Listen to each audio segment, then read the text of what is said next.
काही दिवसांपासून मुख्यमंत्री माझी लाडकी बहीण जी योजना आहे त्या संदर्भामध्ये काही तक्रारी ज्या प्राप्त झाल्यात, ज्यांचे 4 चाकी वाहनं आहेत आणि तरीसुद्धा ते या ठिकाणी लाभ घेत आहेत, त्यांचा आपण ट्रान्सपोर्ट विभाग जो आहे, परिवहन विभाग जो आहे, त्यांच्या मदतीनं आपण तो एक डेटा त्या ठिकाणी क्रॉस व्हेरीफाय करत आहोत। मूळ जीआरला आम्ही कुठेही हे करत नाही आहोत। त्या मूळ जीआरमध्ये असं आहे की ज्याचं दुचाकी वाहन आहे त्या पद्धतीनं त्यांना लाभ मिळेल।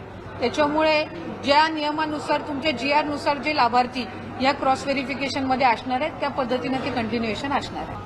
आधार मिसमॅच म्हणजे नाव आणि आधार नंबर जो आहे हा मिसमॅचच्या संदर्भामध्ये आमच्याकडे काही तक्रारी प्राप्त झाल्या।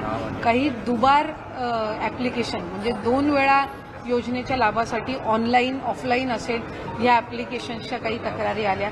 काही रिलोकेशन ऑफ स्टेट म्हणजे डोमेसाईलची जी अट आपण जीआरमध्ये घातलेली आहे त्याच्यामध्ये काही ज्या महाराष्ट्रामध्ये लग्नाच्या पूर्वी वास्तव्य करत होत्या पण लग्नानंतर त्या राज्यामधनं स्थलांतरित झालेल्या आहेत, अशा काही त्याच्यामध्ये काही चुकीचे हमीपत्र दाखल केल्याच्या सुद्धा तक्रारी या काही स्थानिक प्रशासनाकडून आलेल्या आहेत। आणि काही सरकारी नोकरीमध्ये लागलेले असल्यामुळे त्यांचा लाभ आता कमी करण्यात यावा, काही 2.5 लाखापेक्षा जास्ती त्यांचं उत्पन्न झालेलं आहे म्हणून काही आलेले आहेत, तर काही विभागाकडून आलेल्या आहेत तक्रारी, तर काही स्वतःहून केलेल्या सुद्धा तक्रारी आहेत।